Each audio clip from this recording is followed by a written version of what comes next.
Well, thank you for interviewing me. I am Paula Johnson Purdue, and I was born in Raymond, Illinois on a farm. And until I was 16, we did not have running water. And so I have, my background is a lot different than other folks my age. When were you born? 1947. Okay. So before we get into some of your experience with the ERA and the women's movement, do you want to talk a little bit about just your background growing up and what your life was like? So we lived in an old farmhouse, and my mom and dad were trying to save money to buy a farm. So we didn't do any, it was a rental house, so nothing was done to improve it.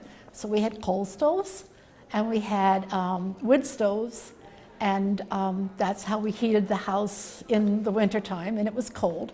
We did our laundry on Monday, and we carried buckets of water from the pump to the laundry room in the outhouse. It was an out area, and we heated it up, and then did our laundry, and then of course on Tuesday you do your ironing, and it was very much like a generation before me. But it was, in some ways it was really hard, in other ways I bet there is no one that enjoys flushing a stool more than I do. And I guess and maybe this is a little gross, but once in a while one can get pig-headed about what one has accomplished. And when I was maybe 14 or so, I was really angry at my brother, and my job had always been to empty the pot. I was the oldest in the family. And I really thought he was going to help me out that day. Well, he didn't, and I was so angry that I walked out behind the toilet and I threw the pot directly into the wind, and it all came right back onto me. And because we didn't have running water, we had to pump the water, heat it up, and so for 15 minutes I'm standing on the porch with shit literally hanging from me. And so whenever I get a little pig-headed and think, well, Paula, you did something, I think, well, once upon a time. And I bring, hopefully, myself back to the earth. That's a good story. So I presume you moved out of oh my gosh, yes. Illinois, so what happened to you after that? Well, when I got out of high school, I was real lucky in that my mom inherited some money. And my mom thought it was good that I go to college, and I really wanted to go to college. And so my mom cut a deal with my dad that if I could go to college, he could use the money to buy a tractor. And without that, I would not have gone to college, and my life would have been so different. But anyway, so I ended up going to Illinois State University, and like was said earlier this morning, our choices were a secretary, a teacher, or a nurse. And I decided that I would be a teacher. I had to choose between a music teacher and home ec, and I had been cooking and baking since I was 7, so I felt much more comfortable being a home economics teacher than a music teacher, even though I love music. So I ended up choosing home economics, which is a dead class now. But anyway, I graduated from college. I wanted to get away from the farming life. I found it not to my liking. And so I ended up moving to the city, Battle Creek, Michigan, and teaching 4 years there, working on my master's degree at Michigan State. And then I moved to Thornton High School, south side of Chicago, and I taught there for 3 years. So my 7 years of teaching were in primarily schools with high black populations. And because I taught home ec, I ended up with more black students than white students. So I learned an awful lot, because in my high school there was, and I don't even know if there were any black folks in my county. So when I was 5 years old, my mother's mother, my grandma Graydon, gave me a black baby doll for my birthday. And I didn't know what you called a black baby doll. So my Grandma Johnson gave me a little container of flower seeds, and so then I called my Petunia. I called my doll Petunia. And Petunia, of course, is my favorite doll. And last year we went to the school in Kansas where the Board versus Education was started and completed. And inside the museum was, my petunia was in the museum, and I think, oh my God, how this happened? Well, as it turned out, and I had not known this, there was a master's degree student who was a female who had given white baby dolls and black baby dolls to white girls and black girls, and then asked them what they thought of the black baby doll and the white baby doll. And both whites and black girls, this is in the 1950s, said that the white baby dolls were cute and lovable and smart, and the black baby dolls were stupid and ugly. Oh, wow. And I mean, that was a really striking, amazing experience for me. To see my petunia in a museum. That's funny. So then, after you quit teaching, what happened after that? Well, so I was active in the political organization of the Illinois Education Association. I was a member of the Illinois Education Association, and I was at a meeting in March in 1976, and I was complaining about not having a summer job because I always taught summer school if I could. And I wasn't ready to get a PhD. I had just finished my master's degree, and I thought, what the heck am I going to do? And I was bitching about what I didn't know what I was going to do. So one of my union sisters, Pearl Mack, said, I want you to apply for an IPACE internship. And I said, Pearl, why would I do that? And Pearl said, girl, apply. Well, when Pearl says, girl, apply, you do what Pearl says. So I did. I go down to the interview, which was in Springfield, Illinois, in April. And guess who was the chair of the committee? Pearl Mack. Oh. So I got one. There was 3 positions, 3 intern positions, and I got one of them. And what an amazing experience. I mean, I had all these silly ideas of what the legislature was like. In June, it was like 10 o'clock at night, we were listening to a debate, and the debate had to do something with the bill that dealt with the Civil War. And this Chicago Democrat senator stood up and started talking about the War of 1812. And I'm thinking, oh my God, what? Well, he got confused or didn't know. So then I realized, and I learned later also more so, that we have a representative government, which means stupid people get to be represented too, and they're not necessarily smarter than us. There are very bright legislators and there are not so bright legislators, and that's what you get with a representative government. So, but anyway, I became an IPACE intern. My boss, or the gentleman who became my boss, asked me if I would work on a campaign, and so I worked on a Democratic Senate campaign whom he failed. And at the same time, Jim Edgar was running for the first time for the House of Representatives, and Larry Stuffle was running, and he was a Democrat. So I had really interesting experiences doing that. And so mid-August, Ken asked me if I would continue on after the internship was done. I said, yeah, as long as I can get done the weekend before school, get my laundry done and be ready for school. And so mid-August, Ken calls me and says, well, I want you to apply for the IEA lobbying job.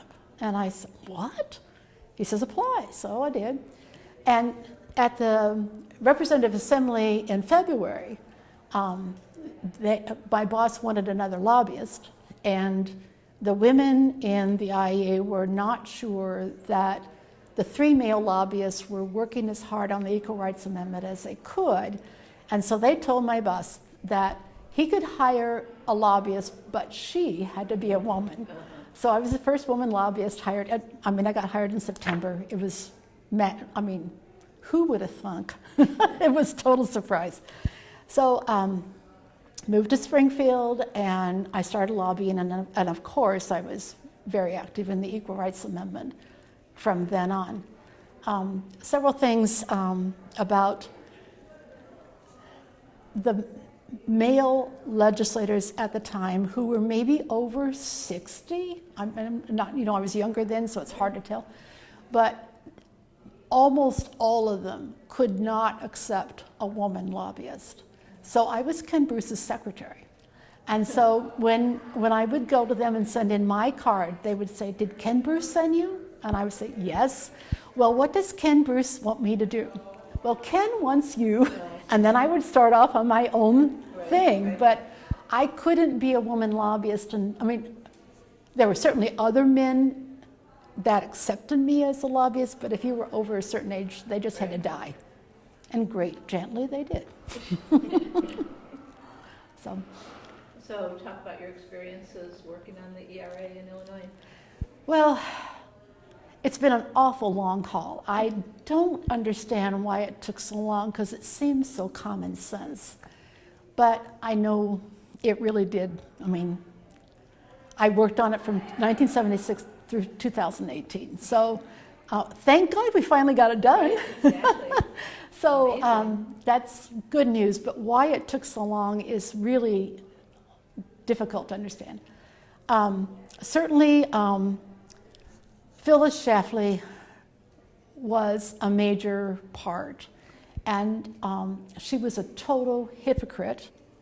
Phyllis Schlafly's neighbor in Alton, Illinois, was a wealthy woman, and because Phyllis lived in a wealthy neighborhood, and she every year from, I don't know, she started in 76 or 77, but she would have fundraisers for the Equal Rights Amendment.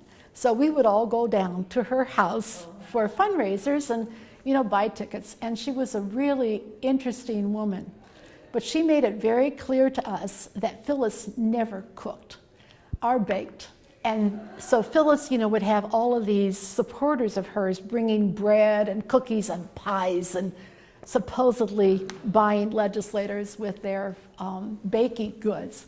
But all of Phyllis's kids came to this ERA person's home to get cookies because Phyllis never baked. So she was a total hypocrite, for whatever that's worth.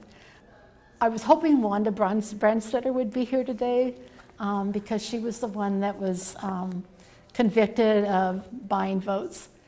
And back in the day, and things have changed dramatically, but back in the day, legal envelopes were passed back and forth between lobbyists and legislators all the time.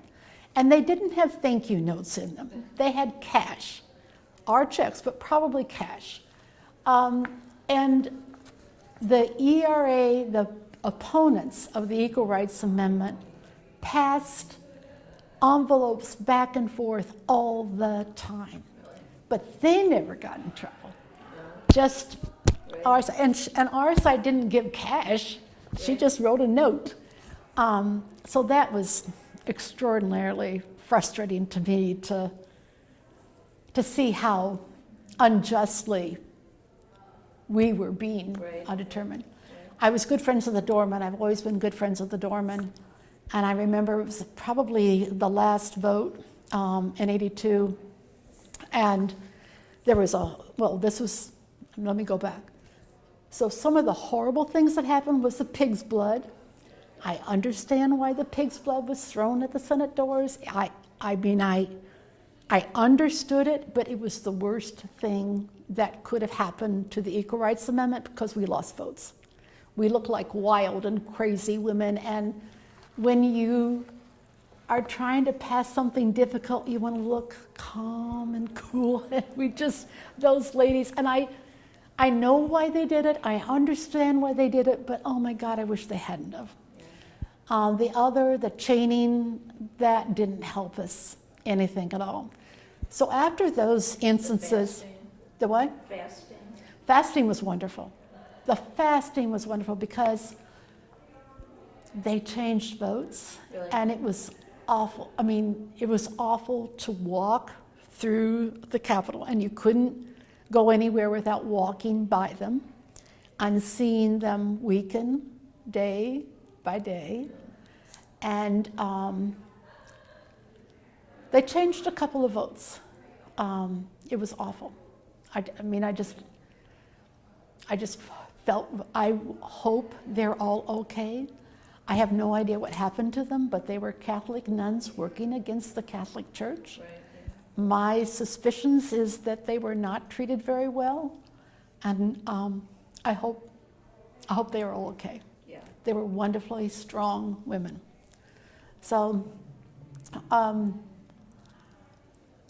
anyway, the doorman, after those various events, everybody got very upset and scared about us. And one night the ERA was being discussed on the floor of the House, and a bunch of women had come in and sat down on the Democratic side of the fourth floor. And so the doorman says to me, "Paula, do you know those ladies up there?" And I looked, I said, "Oh yeah, I know those ladies. Should we be worried about them? Are they gonna do something stupid?" I said, "Well, they all have PhDs and they all work for the State Board of Education. So I think we're gonna be okay." But it was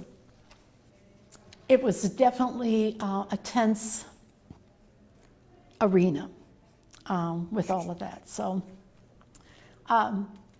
another thing that I would just like to comment on, so the NOW organization was very active and sent lots of workers, and we desperately needed them.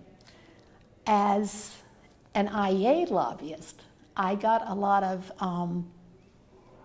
I was told by NOW, a repeated basis, that we should only endorse ERA proponents and not endorse anyone that wasn't pro-ERA. And that makes perfectly good sense from a NOW perspective, Right. and I understand that. But from a labor union perspective, we had a number of members who were opposed to the Equal Rights Amendment. Now, our leaders were supportive, but we had a lot of members opposed, and we had many, many more members support collective bargaining. So collective bargaining was a prime consideration of the IEAs. We also wanted the Equal Rights Amendment, but there was just no way that we could only endorse pro-ERA people and survive as a union.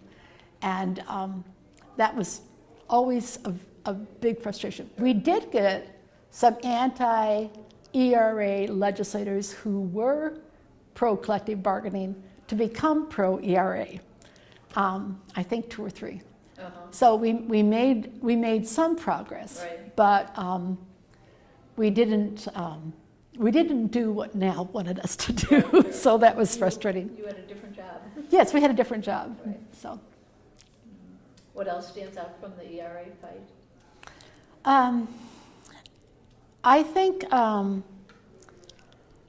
one of the things that's been really frustrating, I think, through time, when I started in 76 and 77, half of the Republicans supported the Equal Rights Amendment and half the Democrats opposed it. So it was not a partisan issue.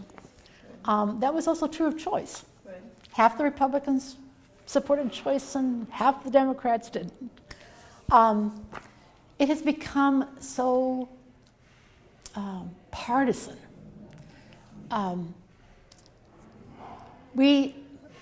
In 2014, I think maybe it was in 2012, 2011, we lost our last Republican ERA supporter and pro-choice person. We have no Republicans who are pro-choice now, none.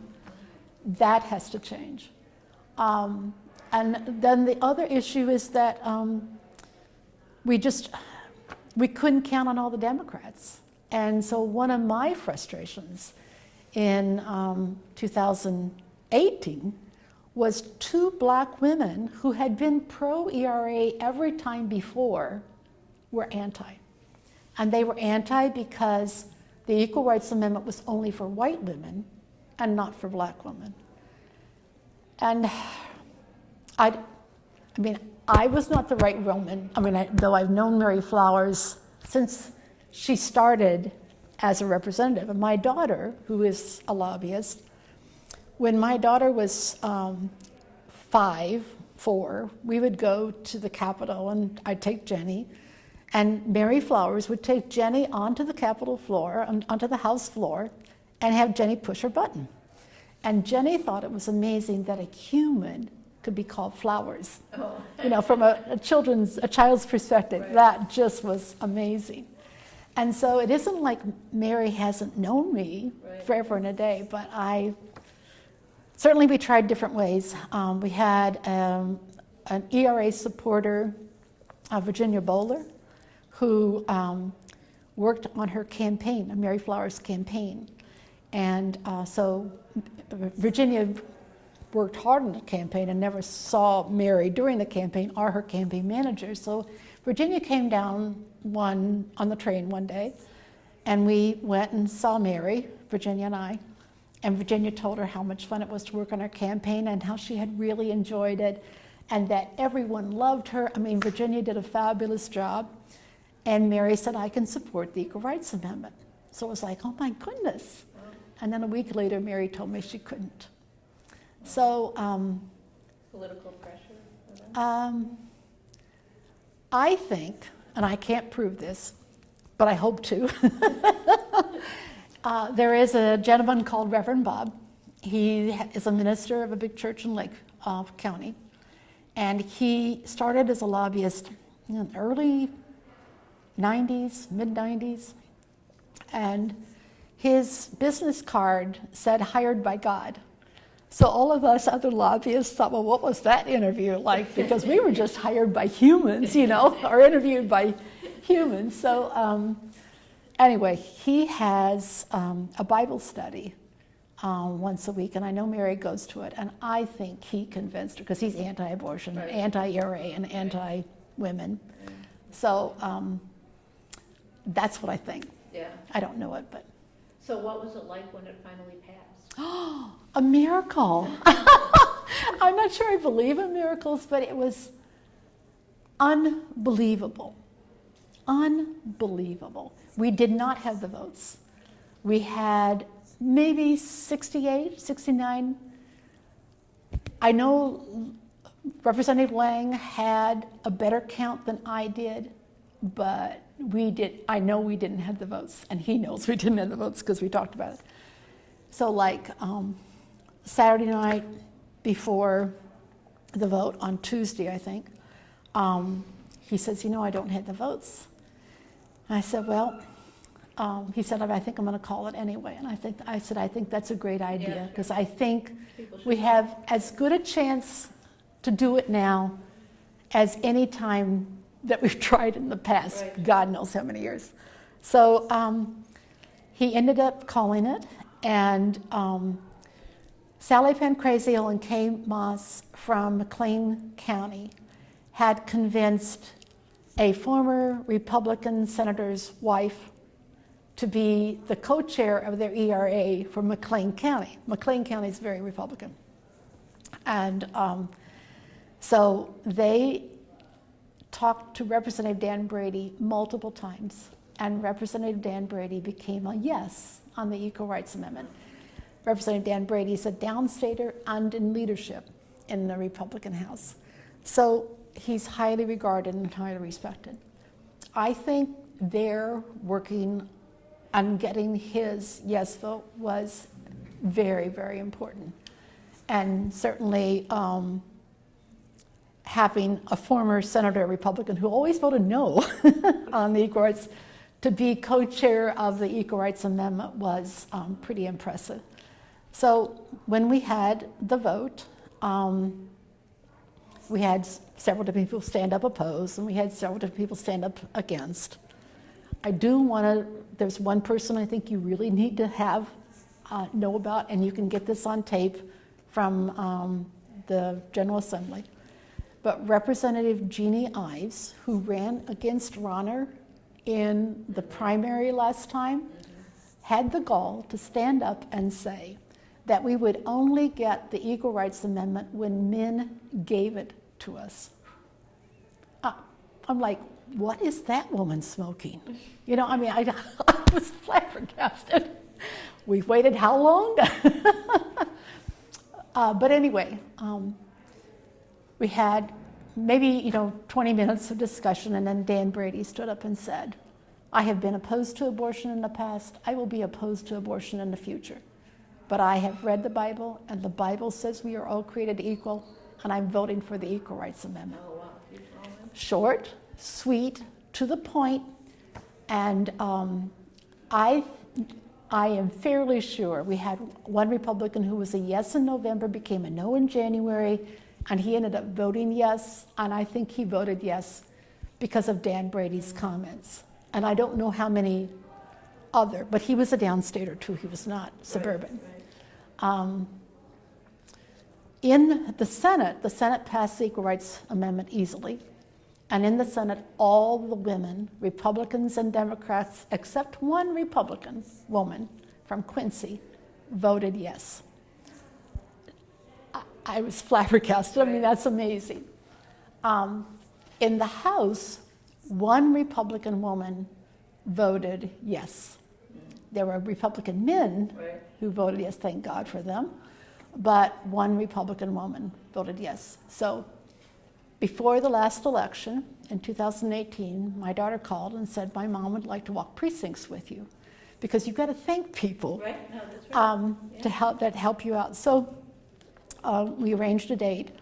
I took them out to lunch, and she was there, and her staffers were there, and we had an interesting meeting because my brother has some goofy ideas about deep state means, and they couldn't believe my brother's ideas. But anyway, so we go walking door to door, and they had picked out a precinct that was, I would think, fairly Democratic, or certainly wasn't a pro-Republican precinct, which was good on their part. And so what I did is I'd knock on the door, the person would come to the door, and I would say, this is your Republican representative, Christine Winger.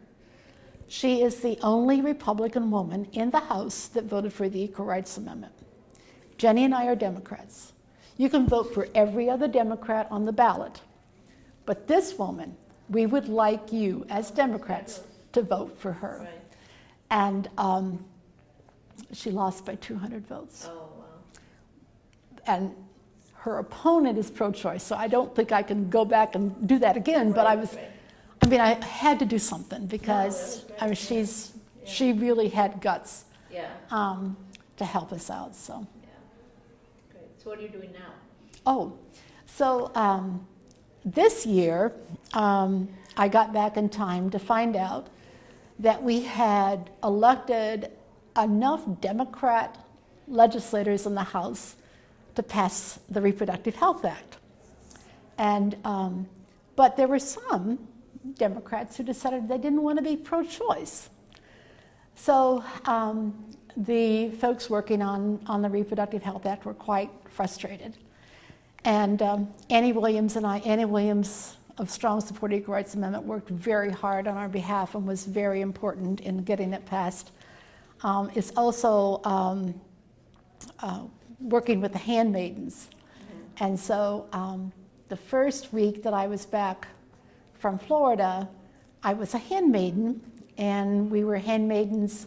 We were 4 days that week, I think we were handmaidens, and trying to get the House Democrats to figure out that maybe they need to be pro-choice.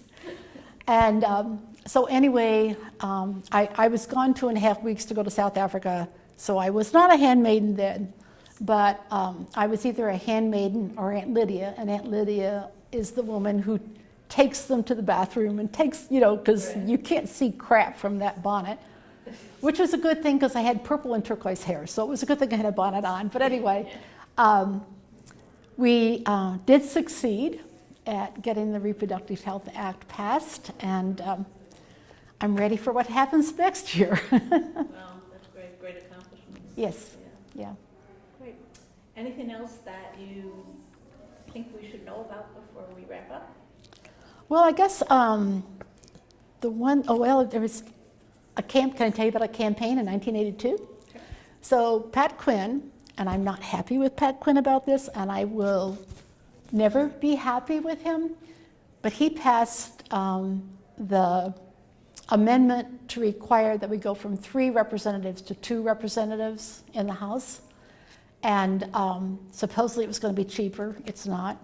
But it has definitely made the House less democratic and has certainly given more power to the Speaker.